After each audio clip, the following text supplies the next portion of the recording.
En ese Consejo de Ministros, como decíamos, se han prorrogado la mayoría de las medidas anticrisis con algunas novedades. La principal, que va a subir el IVA del gas y de la luz. En el caso de la luz pasará del 5% al 10%. Está lejos todavía de ese 21% que tenía antes de la crisis energética, pero aún así se va a encarecer la factura. El impuesto a la banca y a las energéticas se va a prorrogar todavía un año y se mantienen sin IVA los alimentos básicos, también la protección a las familias vulnerables, por ejemplo, la prohibición de los desahucios, y el transporte seguirá bonificado tal y como estaba hasta ahora.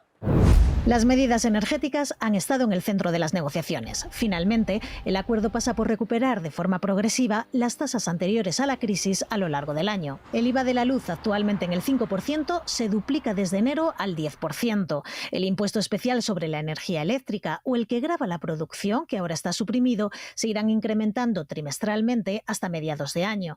También el IVA del gas se irá subiendo de forma escalonada y pasará del 5% actual al 10% a lo largo del primer trimestre. Vamos a hacer de manera gradual.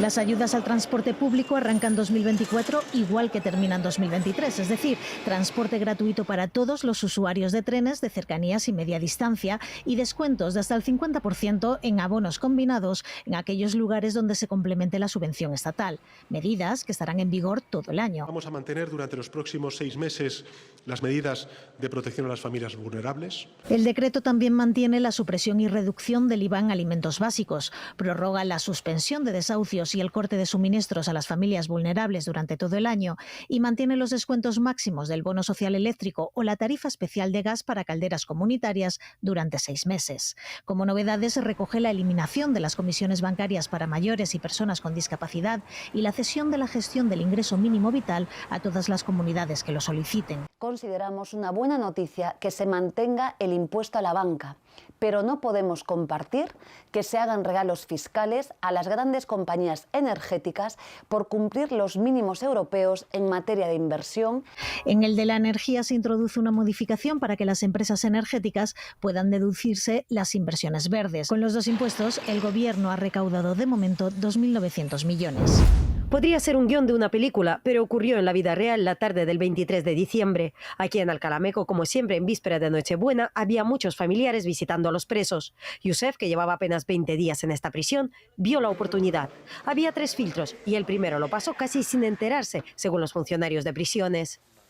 Ese pasillo que debería haber tenido una puerta cerrada y este debería haber dirigido a otra dirección, lo pasa porque no hay nadie. Ese día las visitas se realizaban en locutorio, no vis a vis. El protocolo es dejar el DNI a la entrada y recogerlo a la salida. En el segundo filtro, el funcionario divide a los familiares en 2 grupos y les va entregando su documentación. Los que quedan por recoger delante y los demás detrás de él. Se armó el jaleo, nos dicen. Momento que Yusef aprovecha para un poquito a gata, semicuclilla, situarse detrás del funcionario y ganarle la espalda literalmente y colocarse en el grupo de los familiares que ya habían recibido su DNI. Al funcionario le cuadró el recuento de los familiares y no puso ninguna pega para su salida. Al pasar este segundo control, el preso se pone nervioso, nos dicen, e incluso intenta salir por este acceso para coches. Pero la Guardia Civil le echa para atrás y finalmente sale por esta otra garita como cualquier otra visita. Las instituciones penitenciarias han abierto una investigación para determinar qué falló. Recuerdan que una fuga así es un hecho excepcional. Apenas hubo 10 en los últimos 10 años. Desde los sindicatos denuncian la falta de personal en la cárcel y el exceso de responsabilidad para los funcionarios. Yusef, un joven de 21 años, está acusado de 2 asesinatos, entre ellos el del jefe de una de las facciones del crimen organizado de Ceuta. Estaba en el fichero de especial seguimiento, pero hay distintos grados y no significa que todos los que estén ahí lleven una vida muy restrictiva dentro de la cárcel. Por ahora, Yusef, también conocido como el pastillero, sigue en busca y captura. Sant Feliu de Llobregat ha estrenado estas Navidades una pista de hielo de 350 metros cuadrados para la que han utilizado 25.000 litros de agua.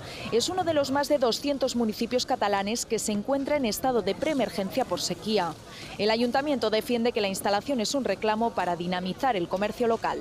Recuperación del agua que se utiliza con un 30% más de excedente que se produce por condensación y congelación. y aparte que está siendo un éxito a nivel de promoción de la ciudad y a nivel comercial. La instalación convive con las restricciones en el uso de agua de los propios habitantes de la zona. Se pueden hacer actividades para los niños, pero sobre todo mucho más sostenible. Con la crisis climática y ya veis el día que hace hoy, supongo que cerca de los 20 grados, es difícil de entender. Para los niños está bien y bueno, un poco sentimiento contrario. Otros municipios han buscado alternativas. Blanes ha instalado una pista de hielo sintético que, dice el ayuntamiento, no gasta ni agua ni energía. Y Mollet ha utilizado el agua de pozos. No es potable el agua, digamos, ¿no? Es de los pozos. Las cosas se tendrían que hacer así para poder aprovechar ya que no llueve. Localidades como Girona, Tarrasa o Reus han prescindido de la pista de hielo este año por el contexto de sequía grave que arrastra a Cataluña desde hace 3 años. Algunos municipios han empezado a recibir multas por exceso en el consumo de agua. Noches de amor, pero también de accidentes. Lo saben bien quienes hacen guardia en los hospitales durante estas fechas. De 10 a 12:30 de la noche está todo súper tranquilo y a partir de las 12 de la noche empiezan a venir, pues eso, atragantamientos, impactaciones, accidentes de tráfico en contexto de exceso de consumo de alcohol. Atragantamientos, desde luego, con las comidas. Una vecina se atragantó justamente la noche de Navidad comiendo jamón. Difícil evitar los atracones, pero si vamos a hacerlo, mejor acordarse de masticar mucho. Si aún así hay problemas, hay que tener claro el protocolo. Los 5 golpes en la espalda, 5 veces de la maniobra de Heimlich, y si esto no funciona, seguimos repitiendo el ciclo. Otro clásico del percance navideño, la quemadura con la pirotecnia. O el cuchillo jamonero en manos inexpertas. Mira, a mí con el jamón no me va a pasar porque como no sé cortarlo, lo tengo que comprar cortado. Yo conozco un chico que iba a tirar un petardo y, no sé, se le quemó en la mano. Y si hablamos de niños, los peligros se multiplican, sobre todo por lo que se llevan a la boca entre villancico y villancico. Cuando vas a otra casa, esas medidas de seguridad pues se relajan, pues tenemos que estar también alerta para que no se tomen la pastilla de la abuelita. Las pilas de botón, ahora en Navidad, con tanto regalo, hay que tener mucho cuidado. Complicaciones graves e inesperadas, así que mejor incluir en el menú navideño como ingrediente principal la precaución. Operación adelgazar el sector público que engordó el kirchnerismo. Ya se habían dado algunos pasos, por ejemplo, reducir a la mitad el número de ministerios y ahora el foco está en los trabajadores estatales. Todo contrato con alta 2023 que termina en el 31 de diciembre de 2023 no será renovado. En total, más de 5.000 empleados, 7.000 según algunos medios argentinos, de la Administración Central y de empresas públicas y sociedades de mayoría estatal. Los afectados son aquellos contratados este año, aunque el resto tampoco podrán respirar del todo tranquilos porque entrarán en un proceso de revisión de 90 días.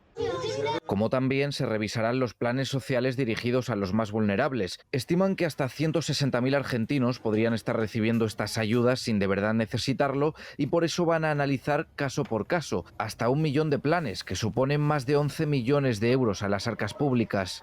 El objetivo de todo esto es transparentar el sistema, que cobren el plan aquellos que lo necesiten y que dejen de significar un negocio para los intermediarios o los titulares de las organizaciones o de los movimientos sociales.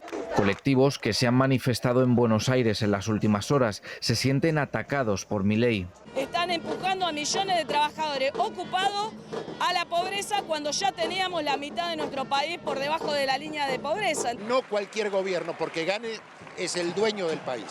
Una imagen que empieza a ser habitual cuando Milei no ha llegado todavía al mes en la Casa Rosada argentina. Ana, llevamos ya 82 días de ofensiva sobre la franja y hoy las autoridades palestinas han dado un nuevo balance de muertos. Hablan ya de 21.000 fallecidos. Sí, eso es la última cifra que han actualizado las autoridades de Gaza. Dicen que ya son 21.100 muertos y cerca de 50.000 heridos, pero se cree que la cifra de fallecidos podría ser mayor porque todavía hay cientos, miles de personas desaparecidas debajo de los escombros porque la ofensiva israelí sigue siendo muy dura, muy fuerte y sobre todo contra el centro de la franja de Gaza. Nosotros ahora nos encontramos en este lado israelí, justo detrás de mí está Gaza. Desde aquí se pueden ver las columnas de humo humo, también escuchamos los ruidos de las explosiones. La situación humanitaria es muy grave. La Organización Mundial de la Salud ya ha dicho que la capacidad sanitaria está bajo mínimos, que los hospitales ya prácticamente no tienen ninguna capacidad para acoger a tantos heridos.